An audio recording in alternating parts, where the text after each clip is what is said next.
Eto mga boss ha, pag kailangan nyo ng pera, pwede nyo tong gawin or pwede kayo mag-avail sa akin nito. Nasa inyo kung ano pong gusto po ninyo mga bossing. Ngayon mga boss, tuturuan ko po kayo. Kumuha ka ng langis. Kahit mga cooking oil, pwede po yon basta hindi pa siya nagagamit. Baka kasi napagprituhan na ng isda yung gagamitin nyo, hindi. Dapat hindi pa siya nagagamit. Tapos, kailangan natin ng basil leaves. Kasi, ang basil leaves mga bossing ko, tutulungan kayo ito kasi money magnet po yan. Yan yung pinaka, ano niya, kumbaga, yun ang ibibigay niya sa inyo. Bukod sa inihahalo natin to sa pagkain, ito ay nagtatawag ng pera. Ang bango nito. Yung amoy nito ng basil leaves mga bossing ko ay nagtatawag ng maraming pera.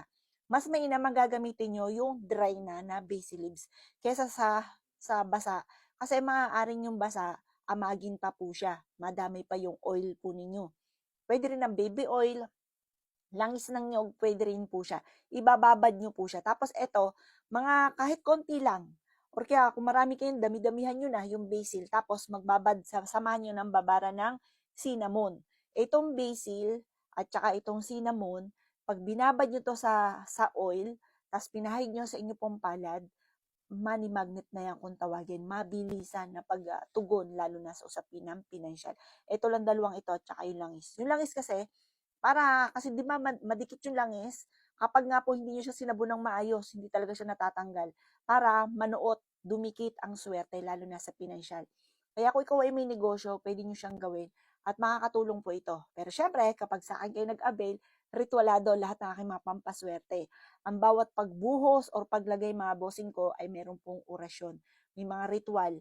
Para syempre, di ba naman kaya tayo gumagawa ng ganito para tayo ay mabilis na pagtugon mga bossing ko sa mga wishes natin, lalo na sa pera.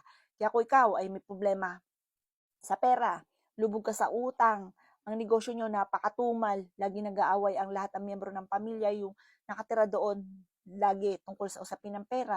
Dahil naghahanap ng trabaho, hindi matanggap sa trabaho, o lagi natatanggap sa trabaho, o lagi natatanggal, or kaya po, lagi na lamang kung kailan lang tawagin, yung mga ganun, wala siyang permanente trabaho.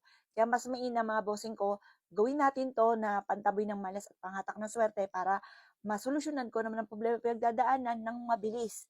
Kasi ito, fast money kung tawagin po ito, ng mabilisan. Kung ngayon, nag-aalala ka kasi due date nyo ngayon, dapat may mga stock ka na. Kasi kung kailan ka nang gagawa, kung kailan due date na, dapat may mga stock ka na. Tapos magpahid ka, mag-wish ka.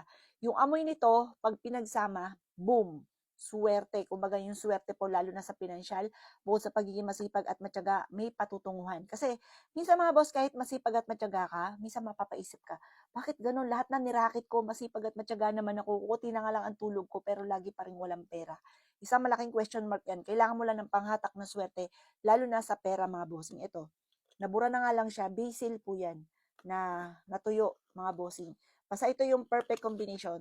Meron akong ganito mga boss dito sa baba, inikot-ikot ko lang kapag kailangan ko ng gumawa.